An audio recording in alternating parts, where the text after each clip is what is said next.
Hey, what's up, Andy's leaders and all listeners? This is Travis, and I'm so thankful you are here. Welcome to the Custard Campus podcast. You know what? We are live. Rolled out to the Andy's fam today. A few hundred downloads in the first few hours. Not bad. Let's go for a few thousand, all right? Let's go. So share the content. I really appreciate it. Shoot me some feedback. I want to get better, all right?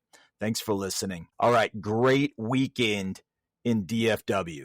Slinging custard in the great state of Texas is amazing. Cheat code to all of you who want to get ahead in life. I know life is busy.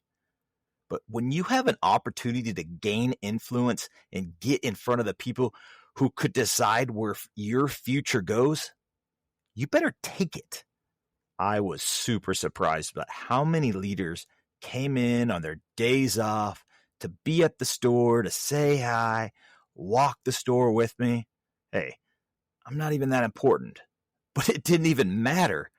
They want an opportunity, so they're going to do anything it takes to get it. Good for them. If you did this weekend, I applaud you. Nice job. You know what? Whether it's volunteering for projects, sitting at the table next to the decision makers, being confident, or asking questions, no one knows you until you let them know you. Back up your presence with hard work and results, and you're on your way to massive success. All right, let me ask you something, and we're going to get into it. Do you like to repeat yourself? Do you like to repeat yourself? If you're like, no, I don't. Hey, then you're in for some disappointment today. It's not all rainbows and butterflies on this podcast. Feedback is important, and challenges are going to be real in our careers.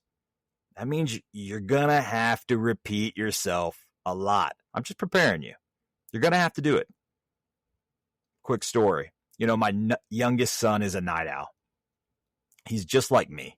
We can stay up late, but we both also know we're going to have to get up early for school and work days. I'm the adult, so while doing my adulting, I have to start letting him know early that bedtime is approaching.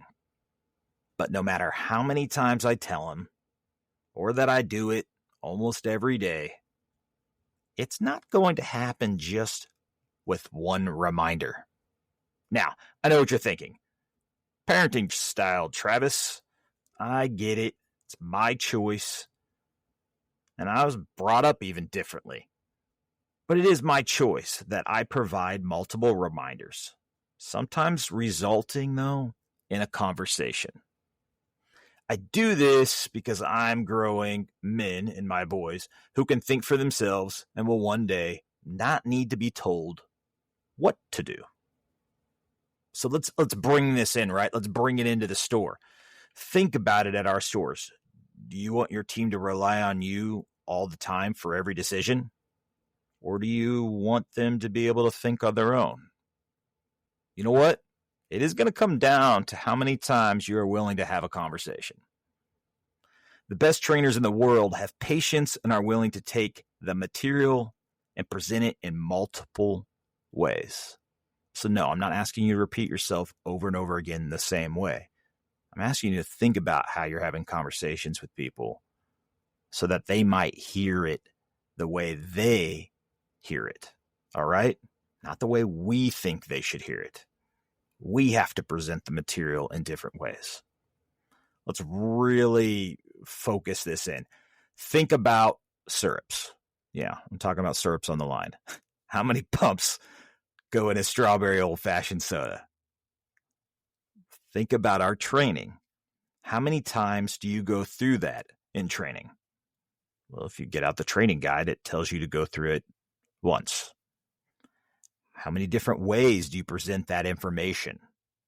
Well, hopefully they get it from the training guide and their trainer maybe they get it on campus, #WiseTell. When do you draw the line and have a conversation with that trainee about how many times you've talked to them about the pumps of flavors in an old-fashioned soda? When do you draw that line? Breaking it down even deeper. You know your store, so timing might be different. But when I was training, again, I worked mostly nights because I liked nights. I would prepare my training materials before 5 o'clock, get ready for training, tell the rest of the team to set a great example for the new crew member, and give us some dedicated training time because we had scheduled dedicated training time. I told them I was here if they needed me, but I believed in them to serve our guests at the highest of levels. And I had planned for this training to be at its best. So depending on the training day, I knew how long it was going to take for me to present the material in a way that had its best chance for retention. For me, I always put it in multiples of 20. If this was going to be old-fashioned soda day, right, along with the other things on that day, but let's just talk old-fashioned sodas. At some point, I knew I was going to talk about the pumps, the flavors, where the pumps were, level ladle fruit and juice, what to do, what not to do, how to hold the ladle, how not to hold the ladle, have them hold the ladle, how to pump, how not to pump. We've all done that, right? At least 10 times that day. And then the next day, I knew I was going to talk about it at least 5 times. Even though we were on another section, I was going to bring it back up. And the next day, I was going to bring it back up along with everything. At least 5 more times. Multiples of 20.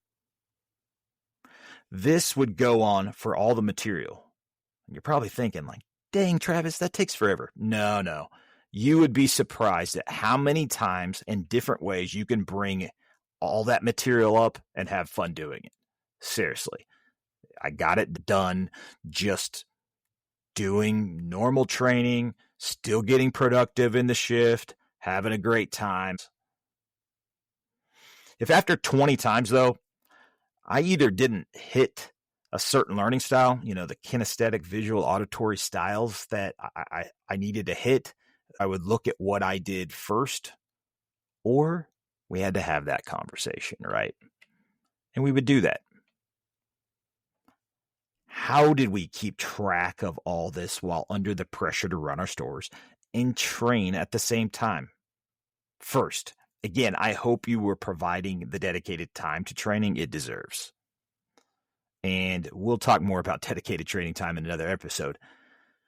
But I also know you better be using the training guide. I know you are. The training guide kept me in check.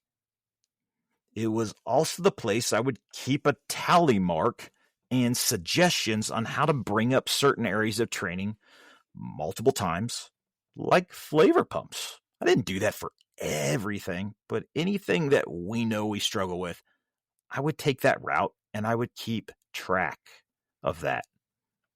The training guide made it simple for me.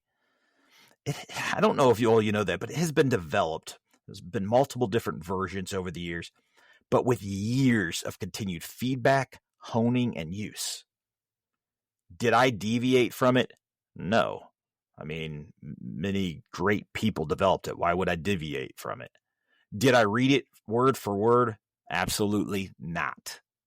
Like I said, it didn't tell me I needed to tell the new crew member flavor pumps 20 times. It only lists it once. But after training hundreds of people, you understand the training guide is a guide. What's the definition of a guide? To direct or have an influence on the course of action.